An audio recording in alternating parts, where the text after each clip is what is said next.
నమస్తే, నేను మీ రేవంత్ చలమల. సో ఈరోజు మార్కెట్ మంచి బులిష్ మూమెంటంలో ఉంది. నిఫ్టీ అయితే దాదాపుగా 26,200 దగ్గర క్లోజింగ్ వస్తుంది. మేబీ నేను కరెక్ట్గా 3:30 అవ్వగానే చేస్తున్నాను. సో సెటిల్మెంట్ ప్రైస్ 26,190 దగ్గర రావచ్చు. హియర్ అండ్ దర్ 0.6% అప్సైడ్ మూమెంటంని అయితే ఇచ్చింది. సో ఈరోజు PSU banks, IT segment, finance, bank Nifty, auto, services, metal, private banks ఇవన్నీ కూడా ఒక మంచి మూమెంటంలో అయితే మనకు అప్సైడ్, మనకి ఎంటైర్ నిఫ్టీని మనకు అప్సైడ్ మూమెంటంలోకి అయితే తీసుకొని వచ్చాయి. గుడ్ థింగ్ ఈజ్ ఈరోజు కొంతవరకు మిడ్ క్యాప్స్ అయితే మనకి ర్యాలీలో పార్టిసిపేట్ చేసే. సాడ్ థింగ్ ఈజ్ మనకి స్మాల్ క్యాప్స్ ఇంకా ర్యాలీలో పార్టిసిపేట్ చేయలేదు. సో ఈరోజు ఇంతటి మంచి మూమెంటం ఉన్నప్పటికీ చాలామంది స్టాక్స్ హోల్డ్ చేస్తున్నటువంటి వాళ్ళు, అంటే పర్టికులర్గా స్మాల్ క్యాప్ సెగ్మెంట్లో స్టాక్స్ హోల్డ్ చేసే వాళ్ళ పోర్ట్ఫోలియోస్ మాత్రం ఇంకా పెద్ద ఎత్తున పాజిటివ్గా టర్న్అవుట్ అయ్యి ఉండవు. ఈరోజు ఇంతటి బిగ్ న్యూస్ తర్వాత కూడా ఇంకా స్మాల్ క్యాప్ నెగిటివ్గానే ఉంది. సో దానికి గల కారణం మనం గతంలోనే మాట్లాడుకున్నాం. It is just because of the valuation risk at the small cap segment and the mid cap segment చాలా రెసిలియంట్గా మెయింటైన్ అవుతుంది. నిఫ్టీతో పాటుగా సమానంగా మూవ్ అవుతుంది. మిడ్ క్యాప్తో పెద్ద ఎత్తున నెంబర్స్ పరంగా ప్రాబ్లం లేదు. Earnings were decent when compared to the Nifty and the small cap earnings were worst when compared to Nifty. So ఇది నిఫ్టీతో కంపేర్ చేస్తే చాలా వర్స్ట్ ఉన్నాయి. యూజువల్లీ స్మాల్ క్యాప్ ఎక్కువ ఉండాలి, వాళ్ళు చాలా తక్కువ ఉన్నాయి. సో ఈ రోజు మనం చాలా ఇంట్రెస్టింగ్ డేటా గురించి మాట్లాడదాం, టెక్నికల్ అనాలిసిస్ పాయింట్ ఆఫ్ వ్యూలో మాట్లాడదాం. సో ఇక్కడ మీకు చార్ట్లో ఆల్రెడీ కనిపిస్తూ ఉంటాయి, కొన్ని ఇంట్రెస్టింగ్ డ్రాయింగ్స్ కూడా ప్రిపేర్ చేసి పెట్టుకున్నాము. సో ఇప్పుడు ఫస్ట్ అసలు ఇందులోకి వెళ్లే ముందు ఈరోజు మార్కెట్ మనకు అప్సైడ్ మూవ్ అవ్వడానికి గల కారణం యూ మైట్ ఆల్రెడీ నో. మనకి ఇంట్రెస్ట్ రేట్ కట్ మనకి ఈరోజు ఆర్బీఐ ఇచ్చింది 0.25%, 25 బిప్స్ కట్ వచ్చింది. దాంతో మన ఇంట్రెస్ట్ రేట్స్ ఆఫ్ ఆర్బీఐ 5.25%గా ఉంది. సో బేసిక్గా కంటిన్యూస్గా మనకి ఇంట్రెస్ట్ రేట్ కట్స్ రావటంతో దాదాపుగా ఓవరాల్గా 125 basis points interest rate cut మన ఇండియన్ మార్కెట్స్కి అయితే అందాయి. సో దానికి సంబంధించిన ఒక మంచి వీడియో కూడా చేసాం. మేబీ అది రేవంత్ చలమల అందుబాటులో ఉంటుంది, మనకి రేపు పోస్ట్ అవుతుంది. అది దానికి సంబంధించి ఆర్బీఐ ఇంట్రెస్ట్ రేట్ కట్స్ ఎట్లా పనిచేయబోతున్నాయి అనేది రేపు చూడండి. బట్ ఈ రోజు మాత్రం మనం ఓన్లీ మార్కెట్ వ్యూ మాత్రమే చూస్తాము. మార్కెట్ వీకెండ్ రివ్యూ ఇది కంప్లీట్గా. సో ఇప్పుడు వచ్చినటువంటి ఇంట్రెస్ట్ రేట్ కట్ వల్ల మనకి ఫైనాన్షియల్స్, ఐటీ అండ్ రియాలిటీ ఒక మంచి అద్భుతమైన మూమెంటంని అయితే క్రియేట్ చేశాయి. అండ్ గ్లోబల్ కాంటెక్స్లో మనం చెక్ చేసినా కానీ యూఎస్ మార్కెట్స్ కొద్దిగా మిక్స్డ్గా కనపడుతున్నాయి. వీక్ యూఎస్ జాబ్స్ డేటా మాత్రం మార్కెట్లో వచ్చింది.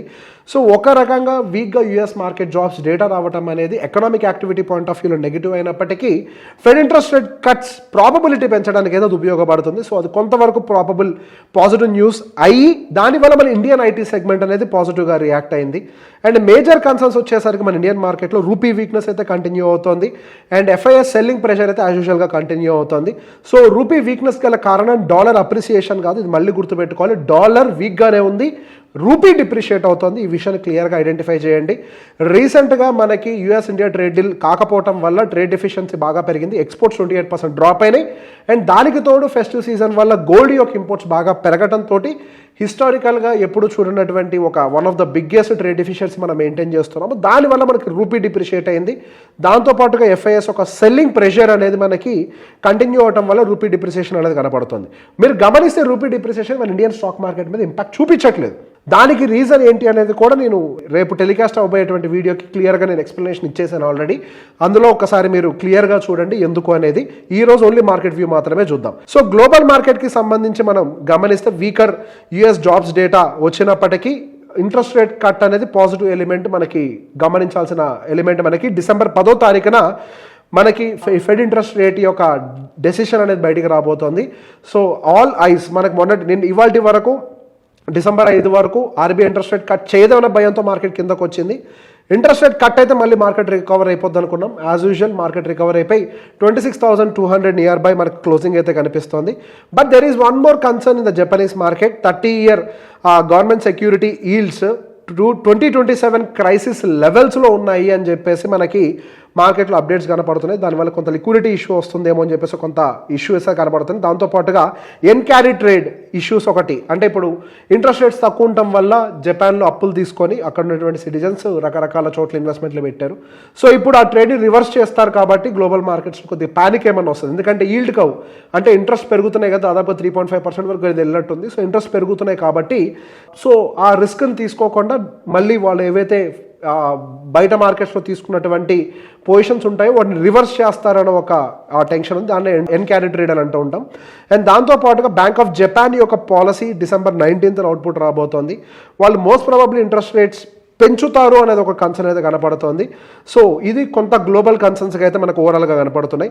సో ఈ రోజు మనకి గుడ్ థింగ్స్ మన ఇండియన్ స్టాక్ మార్కెట్లో అయితే ఉన్నాయి. ఇక్కడ గ్లోబల్గా మనకి ఎన్నో నెగిటివ్ యాక్టివిటీస్ ఉన్నా కానీ ఇండియన్ స్టాక్ మార్కెట్ మాత్రం చాలా రెసిలియంట్గా ఉంది. ఈ రోజు ఈవెన్ ఆర్బీఐ గవర్నర్ గారు ఒక మాట అన్నారు, రేర్ గోల్డీ లాక్ పీరియడ్లో మనం సస్టైన్ అవుతున్నాం, మనం ఉన్నాము ఇప్పుడు అని. రేర్ గోల్డీ లాక్ పీరియడ్ అని అంటే ఒక స్టేబుల్ గ్రోత్ని మనం డెలివర్ చేస్తున్నాం. కంట్రోల్డ్ ఇన్ఫ్లేషన్, మంచి ఒక గ్రోత్ జీడిపి నెంబర్స్ తోటి మన భారతదేశం ముందరికి వెళ్తుంది. డబుల్ ఇంజన్ ట్రైన్ తోటి మన ఇండియన్ గ్రోత్ స్టోరీ ముందరికి వెళ్తుందని చెప్పేసి వాళ్ళు చాలా క్లియర్గా చెప్తున్నారు. సో ఆల్రెడీ ఇంట్రెస్ట్ రేట్స్ లోవర్గా ఉన్నాయి. సో వాళ్ళకి ఇంకా ఫీజిబుల్గా ఉండడంతో 25 బేసిస్ ఇంట్రెస్ట్ రేట్ కట్ ఇచ్చారు. సో జీడిపి నెంబర్స్ బాగా రావడంతో కంటిన్యూస్గా గతంలో మనకు ఉండేటువంటి ఫోర్కాస్ట్ 6.8 అయినట్లయితే దాన్ని 7.2%గా పెంచారు. అండ్ సిపిఐ ఇన్ఫ్లేషన్లో రివిజన్ తీసుకొని వచ్చారు. లిక్విడిటీ మెషర్స్ తీసుకుంటున్నారు. సో బేసిక్గా there are so many liquidity measures that were taken by the RBI. So అది ఇప్పుడు క్లియర్గా ఎవిడెంట్గా ఇండియన్ స్టాక్ మార్కెట్స్లో మనకి దాని యొక్క నెంబర్స్ యొక్క ఇంపాక్ట్ అయితే క్లియర్గా కనపడుతుంది. సో రూరల్ ఎకానమీ చాలా రెసిలియంట్గా ఉంది, అర్బన్ ఎకానమీ రివైవ్ అవుతోంది. సో ఓవరాల్గా చూసుకుంటే ఇండియా పరంగా లోకల్ కన్సంప్షన్ ఎటువంటి ప్రాబ్లం లేదు. అదేంటి మరి రూపీ ఏమో వీక్ అవుతుంది కదా, మరి ఇండియాకి ప్రాబ్లం లేకపోవటం ఏంటి అని అంటే, యూజువల్గా రూపీ డిప్రిషియేట్ అయితే దానివల్ల ఇన్ఫ్లేషన్ పెరగాలి, యూజువల్గా జరిగేది. ఎందుకు, బయట నుంచి ఇంపోర్ట్ చేసేటువంటి వస్తువుల యొక్క ధరలు ఎక్కువ పడుతూ ఉంటాయి, క్రూడ్ ఆయిల్ యొక్క ధరలు ఎక్కువగా ఉంటాయి. సో బేసిక్గా మనకంటే మన పెట్రోల్ ఖర్చులు కూడా బాగా పెరుగుతూ ఉంటాయి. బట్ ఇప్పుడున్నటువంటి కండిషన్లో మన India make in India and consume in India అనే థీమ్లో రన్ అవుతుంది. సో దానివల్ల ఏమవుతుంది, మనకి బయట నుంచి ఇంపోర్ట్ చేసుకునేటువంటి ఏదైతే ఇంపాక్ట్ ఉందో, అంటే మనం యూజువల్గా ఎక్కువ ఇంపోర్ట్ చేసుకునేది గోల్డ్ అండ్ క్రూడ్ ఆయిల్. అదొకటి తీసి పక్కకు పెడితే మిగతా సెగ్మెంట్స్ అన్నీ కూడా స్టేబుల్గా మూవ్ అవుతున్నాయి. మనకి ఇక్కడ ఎటువంటి ఇష్యూస్ కనిపించట్లేదు. దాంతోపాటు క్రూడ్ ఆయిల్ కూడా పడ్డది కదా, సో దానివల్ల కొంత ప్రెషర్ అనేది ఇన్ఫ్లేషన్ మీద మనకేం కనిపించట్లేదు. సో ఇక్కడ ఇలా ఉన్నంత వరకు మనం పెద్ద కంగారు పడిన అవసరం లేదు. ఒక్కసారి యుఎస్ ఇండియా ట్రేడ్ డీల్ కనుక ఫైనలైజ్ అయింది అని అంటే ఈ ప్రాబ్లం మనకి here and there sort out అయిపోతుంది. సో ఇక్కడ ఈ స్లైడ్ అంతా కూడా మీకు అదే ఎక్స్ప్లెయిన్ చేస్తూ ఉంటుంది. మనకి రూపీ డిప్రిసియేషన్ అండ్ దానికి గల కారణం ఎఫ్ఐఎస్ యొక్క అవుట్ఫ్లో అయి ఉండొచ్చు, లేకపోతే మన ట్రేడ్ డెఫిషియన్సీ రీసెంట్గా ఉన్నటువంటి హ్యూజ్ గోల్డ్ బయింగ్ కూడా ఒక రకంగా రూపీ డిప్రిషియేట్ అవడానికి ఒక కారణంగా మారింది. సో ఓవరాల్గా చూసుకుంటే మన ఇండియన్ స్టాక్ మార్కెట్ అయితే ఒక బులిష్ స్ట్రక్చర్లో ఫండమెంటల్గా అయితే కనపడుతుంది. ఇప్పుడు టెక్నికల్గా వెళ్దాం. ఇందాక నుంచి ఆ చార్ట్ చూపిద్దాం అనుకుంటున్నాను కదా, ఇప్పుడు చార్ట్ చూడండి. సో నేను ఎప్పటి నుంచో చెప్పే మాట, మొన్న ఈ మధ్య కామెంట్స్లో కూడా చూశాను, ఏం బాబు మీ బస్ డ్రైవర్ దిగిపోయాడా మార్కెట్ కిందకు వస్తుంది. మా బస్ డ్రైవర్ ఇంకా దిగిపోలేదు. మార్కెట్ ఎప్పుడు వన్ సింగిల్ డైరెక్షన్లో పైకి వెళ్ళదు. ఎప్పుడైనా మార్కెట్ నేను పైకి వెళ్తుంది అని ఒక మాట చెప్పాను అని అంటే అదేదో మార్కెట్కి ఇంకేం పని పాట లేదు, వన్ సింగిల్ డైరెక్షన్ ఇట్లా పైకి వెళ్ళిపోతుందని అనుకుంటారేమో. ఎప్పుడైనా మార్కెట్ ఇట్లా వన్ సింగిల్ డైరెక్షన్లో పైకి వెళ్ళిపోతుందా?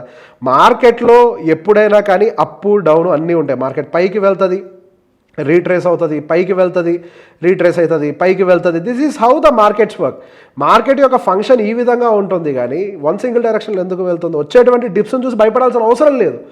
ఇప్పుడు మార్కెట్ మీరు చూస్తుండగానే పడుద్ది అనుకోగానే పైకి వెళ్ళిపోయింది. సో ఇక్కడ మీరు చూస్తున్నటువంటి ఒక టెక్నికల్ అనాలిసిస్ ప్రకారం కూడా మనకి ఎప్పటి నుంచి అంటే దాదాపుగా 2024 జూలై దగ్గర నుంచి కనుక ఒక ఫ్రేమ్ మొత్తం మనం పెట్టుకొని చూస్తే మంచి ఒక కప్ అండ్ హ్యాండిల్ ఫార్మేషన్ జరిగింది. టెక్నికల్ అనాలిసిస్ తెలిసిన వాళ్ళకి అవగాహన ఉంటుంది. Usual cup and handle formation జరిగినప్పుడు అక్కడ రెసిస్టెన్స్ని బ్రేక్ చేసినట్లయితే మార్కెట్ అనేది ఒక బుల్లిష్ మూమెంటంలో వెళ్ళడానికి ప్రాబబిలిటీ ఉంటుంది. ఈ కప్ అండ్ హ్యాండిల్ ఉన్నటువంటి ఇంకొక థియరీ ఏంటి అని అంటే, మనకు ఆ కప్ యొక్క డెప్త్ ఎంత ఉంటుందో నెక్స్ట్ రాబోయేటువంటి ర్యాలీ అంత ఉంటుంది అనేది ఒక జనరల్ థియరీ. అంత ఉండొచ్చు, ఉండకపోతే తర్వాత విషయం.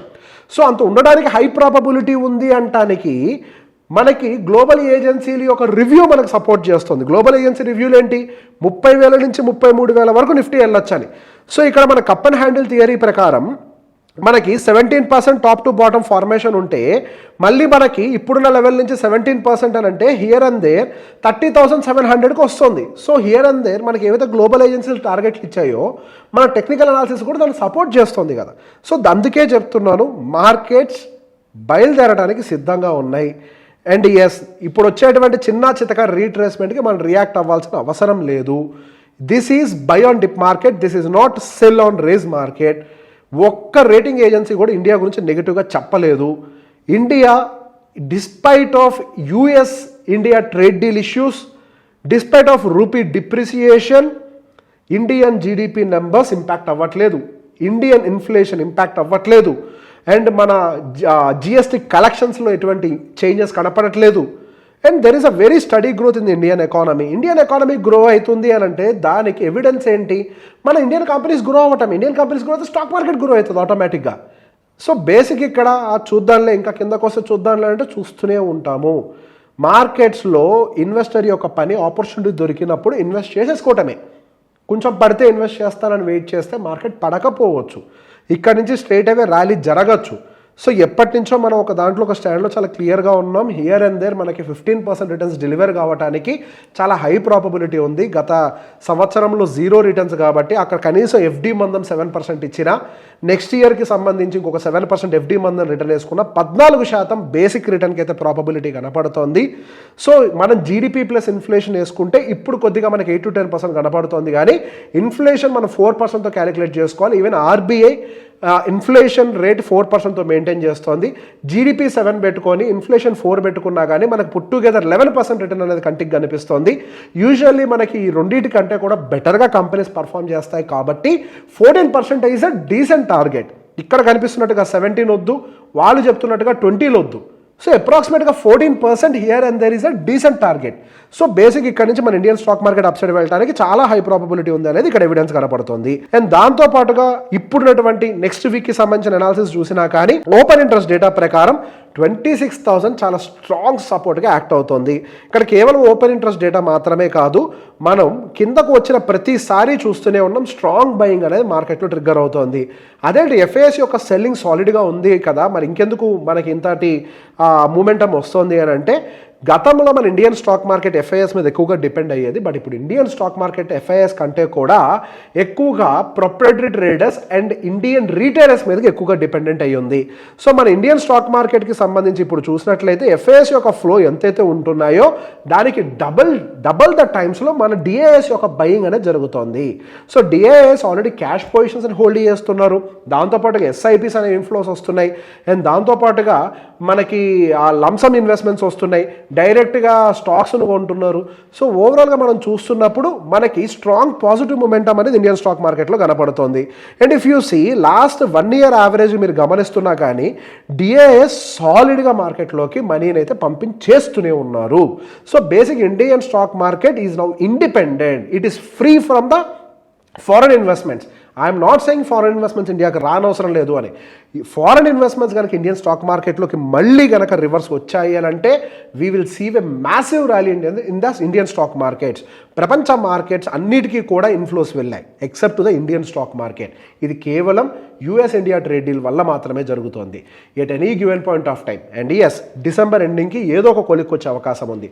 I strongly believe at least penalty టారిఫ్నైనా కానీ వేవ్ ఆఫ్ చేస్తారని గట్టిగా నమ్ముతున్నారు.